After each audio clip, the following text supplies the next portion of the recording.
Quality और consistent performance के लिए सिर्फ सिल्वर पंप्स एंड मोटर्स, नाम याद रखना। પણ story of the day metal stocks છે. આજે સરસ મજબૂતી બધા જ મેટલ સ્ટોક્સમાં છે. ટાટા સ્ટીલ, જેએસડબલ્યુ સ્ટીલ, તમે જુઓ તો બહુ જ સરસ તેજી તરફી એક્શન તમને અહીંયાથી ખાસ બતાવતા જોવા મળી રહ્યા છે. જેએસપીએલ માટે અમુક સમાચારો હતા. બેઝિકલી સ્ટીલ કંપનીઓ પર જે સેફગાર્ડ ડ્યુટી 12% લગાવવાની વાત હતી, તેમની પ્રોડક્ટ્સને એક સેફટી મળી રહી છે, તેના માટે અહીંયા એક્શન છે.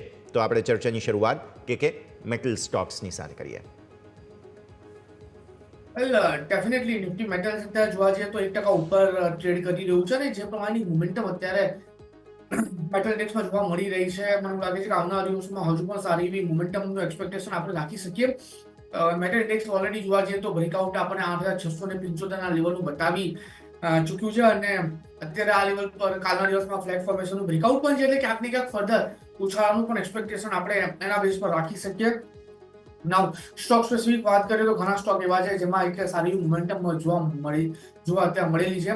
એમેક કાઉન્ટર એવું છે જેમાં મને એક સારી મોમેન્ટમ જોવા મળી રહી છે. અત્યારે હજુ મોમેન્ટમ આવી નથી જેવી આવી જોઈએ, પણ આવનારા દિવસોમાં આ કાઉન્ટરમાં મોમેન્ટમ આપણને જોવા મળી શકે છે. હિન્દુસ્તાન ઝિંક જે અત્યારે 442 પાસે ટ્રેડ કરે છે, એ ખરીદી કરીને ચાલવાનો અત્યારે વ્યૂ બની રહ્યો છે. 430 એસએલની સાથે ટાર્ગેટની વાત કરીએ તો જે પ્રમાણે અત્યારે કાઉન્ટરમાં મોમેન્ટમ છે ઉપરના લેવલ પર 451 જેનું ઇમિડિયેટ હર્ડલ છે, એ આપણને as a target first target જોવા મળી શકે છે. 452 જો બ્રેક થાય છે તો તમને ઉપરના 466 સુધીના પણ લેવલ જોવા મળી શકે છે. એટલે હિન્દુસ્તાન ઝિંક પર અત્યારે આ લેવલ પર ફોકસ કરીને ચાલવાની સલાહ રહેશે.